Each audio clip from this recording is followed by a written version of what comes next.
क्या आपको पता है कि जब से यह वीडियो शुरू हुई है तब से आपकी बॉडी के करीब 10 लाख से ज़्यादा सेल्स यानी कोशिकाएं मर चुकी हैं। मेरा मतलब है ये एक बुरी खबर नहीं है, ये एक नेचुरल प्रोसेस है।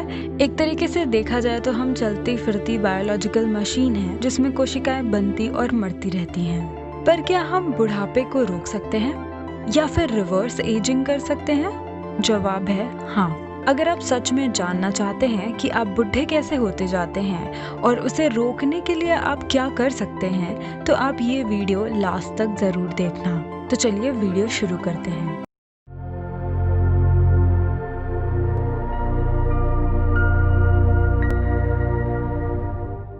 पर उससे पहले खोज को सब्सक्राइब करना मत भूलना ताकि आप आने वाली कोई भी इंटरेस्टिंग जानकारी मिस न कर सकें। आपको पता है कि हमारे जीवन में एक ऐसी एज यानी उम्र आती है जब हमारी एजिंग रुक जाती है, यानी हम उस एज के बाद बुढ़े नहीं होते हैं। वो है 105 साल।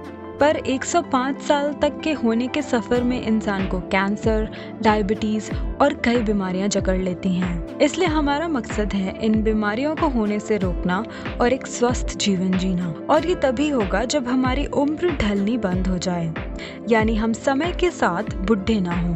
पर हम समय के साथ बुढ़े कैसे होते जाते हैं? आखिर हमारे शरीर में ऐसा क्या है जो हम समय के साथ खोते जाते हैं? जवाब है एपिजीनोम।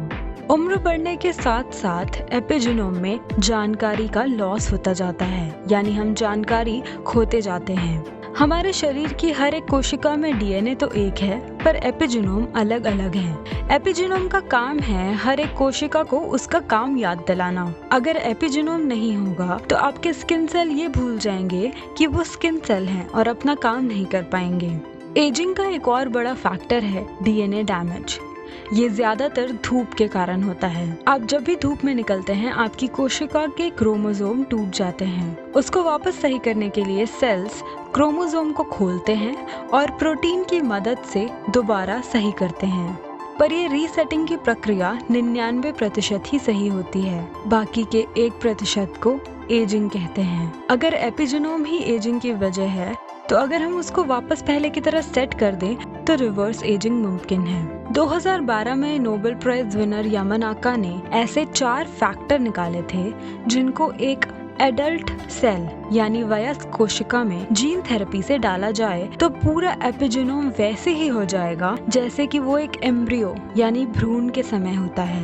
ये दर्शाता है कि एपिजीनोम को रीसेट करके रिवर्स एजिंग मुमकिन है। ये तो बात हो गई भविष्य की, पर हम आज के समय में एजिंग को कैसे रोक सकते हैं? इसके लिए आपको बैक्टीरिया में पाए जाने वाले एक जीन लॉन्गेविटी जीन के बारे में जानना होगा। सालों पहले बैक्टीरिया 2 तरीके से रहते थे। जब उनको फेवरेबल कंडीशन यानी अनुकूल वातावरण मिलता था तब वो फलते फूलते थे, और दूसरा जब समय खराब चल रहा होता था तो वो खुद को सुरक्षित रखने और मरम्मत करने पर ध्यान देते थे।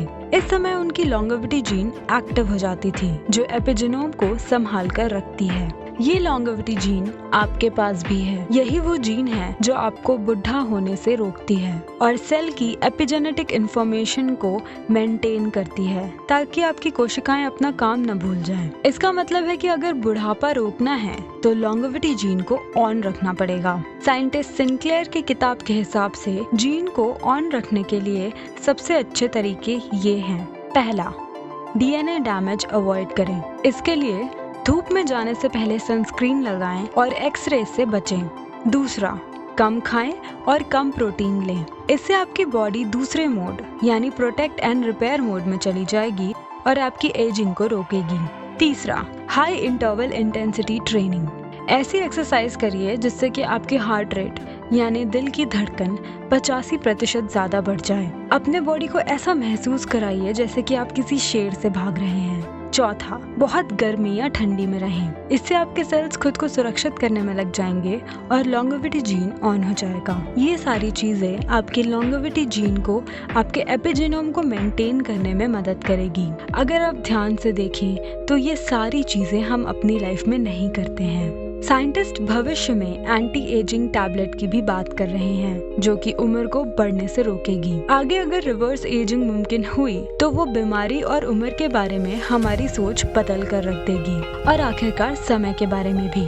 पर इसके आने में कितने साल लगेंगे? बायोफिजिसिस्ट तोहेन भौमिक के हिसाब से अगर आप एक मिलेनियल हैं तो आप 135 साल तक जी सकते हैं और जब तक आप साल 2116 में पहुंचेंगे, क्या पता तब तक क्या मुमकिन हो।